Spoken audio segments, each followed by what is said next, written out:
Hai, Assalamualaikum. Saya Asniza binti Jaafar, berumur 48 tahun dan berasal dari Pontian, Johor.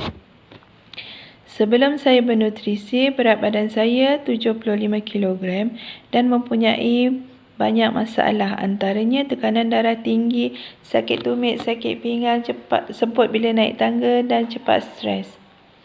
Selepas bernutrisi, tukar sarapan pagi dan makan malam, dengan cakap coach, saya turun sebanyak 6 kilogram dan masalah kesihatan saya semakin bertambah baik. Syukur Alhamdulillah.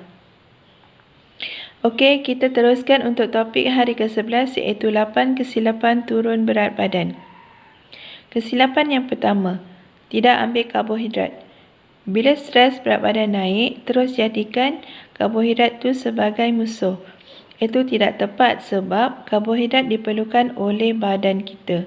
Yang betulnya, kita perlu ambil karbohidrat ikut keperluan badan kita ikut keperluan badan kita. Rujuk sahaja meal plan yang kita ada untuk setiap orang. Dah ada beberapa portion yang perlu kita makan untuk badan kita. Kita tak perlu risau, karbohidrat boleh menyebabkan badan kita gemuk.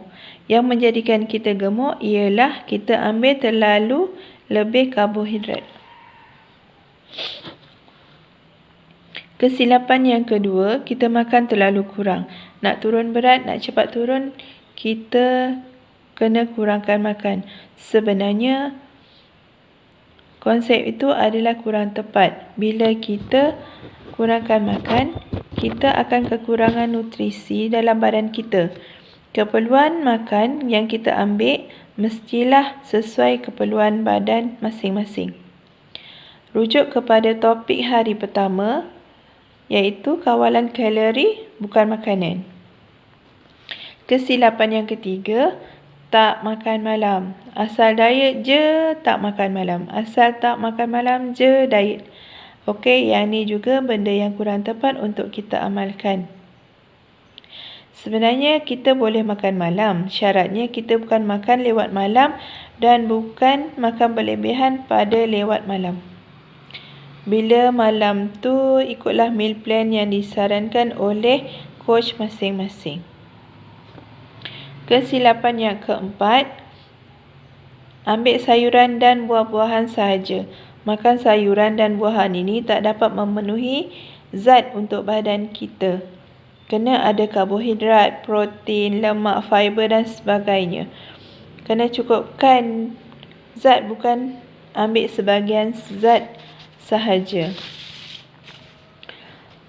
Kesilapan yang kelima, tak berani makan daging. Tak tahulah tak berani makan daging sebab takut ada penyakit ke apa. Tapi kena faham, kita kena makan daging sebab dia adalah sumber protein. Daging yang kita ambil dalam meal plan adalah dari sumber ayam dan ikan. Satu lagi sumber protein adalah telur. So, pastikan portion yang kita ambil itu sesuai dan tepat dengan keperluan badan masing-masing ya. Bukan kita tak ambil langsung. Kesilapan yang keenam, lewat tidur malam. Faktor lewat tidur ni kalau tak ada faktor atau sebab yang membuatkan kita lewat tidur, tak perlulah kita lewat-lewatkan tidur ya. Pastikan rutin kita itu dapat jaga dengan baik supaya kita dapat tidur yang mencukupi. Kerana kurang tidur juga adalah antara faktor yang mengganggu penurunan berat badan. Kesilapan yang ketujuh, kurang minum air. Kurang minum air ini adalah masalah banyak orang sebab saya pernah mengalaminya sendiri.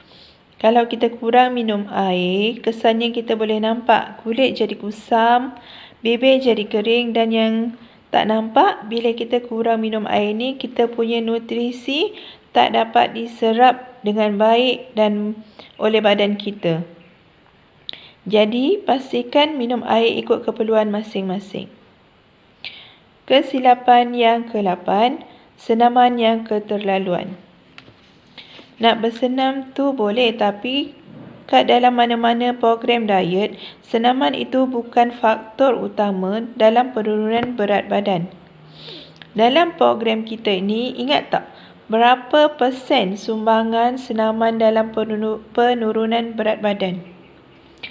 80% pemakanan, 20% senaman dan 100% mindset.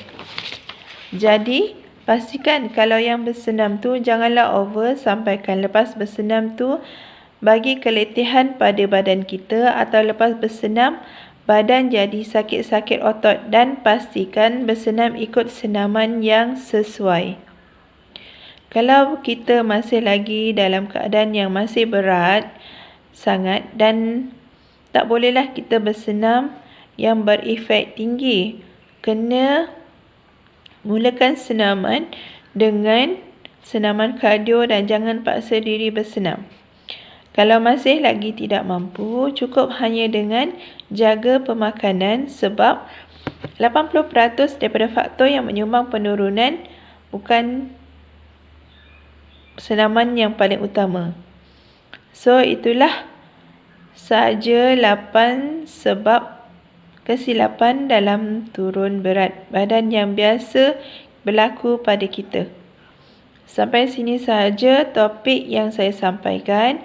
Minta maaf kepada semua atas mana-mana kekurangan dalam video dan penyampaian saya tadi.